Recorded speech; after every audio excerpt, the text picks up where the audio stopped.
Hello नमस्कार जय जगन्नाथ सांग मैंने आज स्वाधीनता दिवस में आपण मानक स्वाधीनता दिवस हार्दिक हार्दिक अभिनंदन। तो सांग मैंने आज दिन में आम देश 1947 मसीहा अगस्ट 15 तारिख स्वाधीन होता। तो आम जब देखा स्वाधीनता माने कौन एक्चुअली स्वाधीनता कहले कौन बुझा जाए, तो चलतु आज स्वाधीनता उपर ही आम कथा हवा।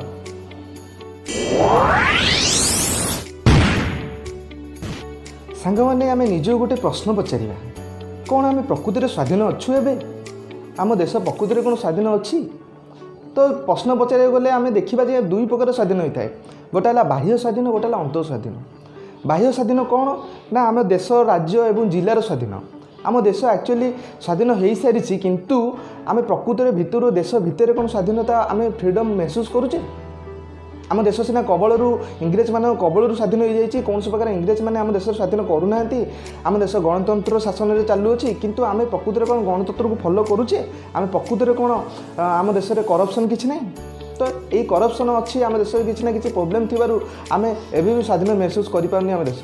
तेणुक आम देखा आम देश में बहुत प्रकार असुविधा ग्रसित अच्छी। एवं भी आतंकवादी मैंने आम देश में हमला कर बहुत प्रोब्लेम अच्छी, जहाँद्वारा कि सरकार धीरे धीरे आम देश को डेभलप कर बहुत सारा भल जिनस भी आम देश में घटुची। तो आम सरकार तार 100% जिम्मेदारी उठाउछंती। तो केवल सरकार को आम ब्लेम कले हेनी। आम देश प्रकृति में करप्शन फ्री हवा को आम देश प्रकृति में आजाद हवा को तार जिम्मेदारी आमको नवा पड़ो सांग मैंने। तो आम ईच एंड एव्री प्रत्येक लोक आम निजे कहवा आम निजे केमती आम डेभलप रहा, आम निजे केमती निजक चेंज करवा देशपाई। आम देशपाई आमको प्रथम योग्य हवा पड़ो, सेतबेले ही आम जाना आम देश स्वाधीन है, आम स्वतंत्र हेलु, आम स्वाधीन हेलु। सेटा कहते बाह्य स्वाधीन। तो बाह्य स्वाधीन आमको प्रथम निजक चेंज करा पड़ो, आम निजक देशपाई योग्य करा पड़ो, देशर रूल रेगुलेशन कानून को फॉलो करा पड़ो। तो गणतंत्र कानून को आम फॉलो आम करूना। आम तो ये फ्रेंड सांग मैंने मास्क भी व्यवहार करचे, हेलमेट भी व्यवहार करचे फाइन रु बचाई। आम निजर सुरक्षित व्यवहार करने, आम व्यवहार करके डरिक यार फाइन करुचे कि ठीक कहली ना? तो से भाव में आम एक्चुअली निजर केयर करिया संगे संगे आम देशर केयर करुचे। तो आम प्रथम निजर केयर करवा, निजे देखा rule regulation particular rule regulation निजे फॉलो करवा, ठीक अच्छे। सेकेंड पॉइंट है अंतः स्वाधीन। अंतः स्वाधीन को आमको महसूस करा गले, अंतः स्वाधीन पाइबा गले आम प्रथम देखिए आम अंतः कौन जिनस प्रति बंधन में अच्छे ना नहीं। बंधन कौन बा आटाचमेंट कौन ना जेकोसी जिनस प्रति आमर जदि अभ्यास हो जाए तो आम अंतर मनरू माइंड रू आम से जिनस प्रति आटाच होता है। जेकोसी जिनस प्रति आम देखा कौन जिनस प्रति आमर अभ्यास अच्छी ना नहीं। बहुत लोग तो मोबाइल प्रति तार आटाचमेंट होता है। गोटे दिन जब मोबाइल को न यूज कले कि घंटे 2 घंटा 4-5 घंटा न यूज कले मुंड काम दिए से अभ्यास हो जाता है मोबाइल प्रति। देखिए आप तेणुक बहुत लोग सीरियल प्रति टीवी प्रति गोटे दिन सीरियल न देखले मन भल लगी न थाए। तो आम देखा से भाव में कौन सी जिनस प्रति आम अभ्यास अच्छी ना नहीं। बहुत लोग अच्छा क्रिकेट प्रति खेल प्रति गेम प्रति, तो क्रिकेट न देखले मुंड बाई जाए। तेणुक आम देखा कौन जिनस प्रति आम अभ्यास कंटिन्यू अभ्यास हवा द्वारा आम से जिनसा प्रति हाबिट हो जाए और से जिनसा आमको कौन बंधन में पकई था। तो आम देखिए से भाई कौन जिनस प्रति आम अभ्यास अच्छी ना नहीं, से जिनस आमको बंधन में पकई ना नहीं। तो ये बंधन को आम केमी मुक्त हवा ये सब बंधन रू आम धीरे धीरे डिटाच रहा।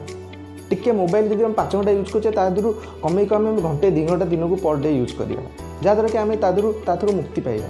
तेणुक से भाव में कौन से कौ जिनस प्रति आम बंधन अच्छे, कौन से पर्सन सहित जब आम अभ्यासरत अच्छे कि कौन प्रकार सांगसाथी लोक पिला अच्छा बहुत सांगसाथी केवल गोटे सांगसाथी ना मुंड काम देवनी गोटे दिन में।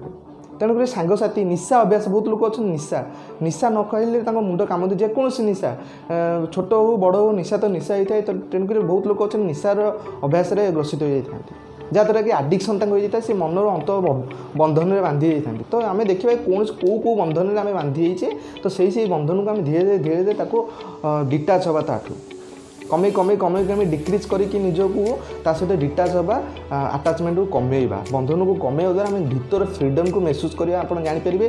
तापर आप महसूस करेंगे भीतर अंतर फ्रीडम बा अंतर स्वाधीनता। आपन से दिन जानवे आप स्वाधीन हेले जो दिन आप अंतर भीतर स्वाधीन को अनुभव करेंगे, फिल करेंगे और बाह्य स्वाधीनता फिल करेंगे। तो ये अंत और बाह्य स्वाधीन आम उपर केवल डिपेंड करते सांग मैंने। तो आम निजक आम चेंज करवा, आम निजक देखा कौ जिनस आम बंधन में अच्छे, कौ जिनस को आमको स्वाधीन हबार अच्छी। तो आम ये स्वाधीनता को अचीव कर ଯେତେବେଳେ ଆମେ ନିଜକୁ ଚେଞ୍ଜ କରିବା ସେତେବେଳେ ଆମ ଦେଶ ସ୍ୱାଧୀନ ହେବ, ଆମେ ନିଜେ ସ୍ୱାଧୀନ ହେବା। ମହାତ୍ମା ଗାନ୍ଧୀ କହିଥିଲେ ଗୋଟେ ବଢ଼ିଆ କଥାଟେ ଯେ ଯେତେବେଳେ ଆମ ଦେଶରେ ନାରୀମାନେ ରାତି 12ଟାରେ ମଧ୍ୟ ନିଜକୁ ସ୍ୱାଧୀନ ଅନୁଭବ କରି ନିଜକୁ ସେଫ୍ଟି ଅନୁଭବ କରିବେ ସେତେବେଳେ ଆମେ ଜାଣିବା ଆମ ଦେଶ ସ୍ୱାଧୀନ ହେଲା। ତ ସେତେବେଳେ ହିଁ ଆମେ ଜାଣିବା ସ୍ୱାଧୀନ ହେଲା। ତ ସେଇ ସ୍ୱାଧୀନତାକୁ ଅନୁଭବ କରିବାକୁ ଗଲେ ଆମେ ନିଜକୁ ହିଁ କେବଳ ପରିବର୍ତ୍ତନ କରିବାକୁ ପଡ଼ିବ, ଆମେ ନିଜକୁ ଚେଞ୍ଜ କଲେ ହିଁ ଆମେ ସ୍ୱାଧୀନତାକୁ ଅନୁଭବ କରିପାରିବା।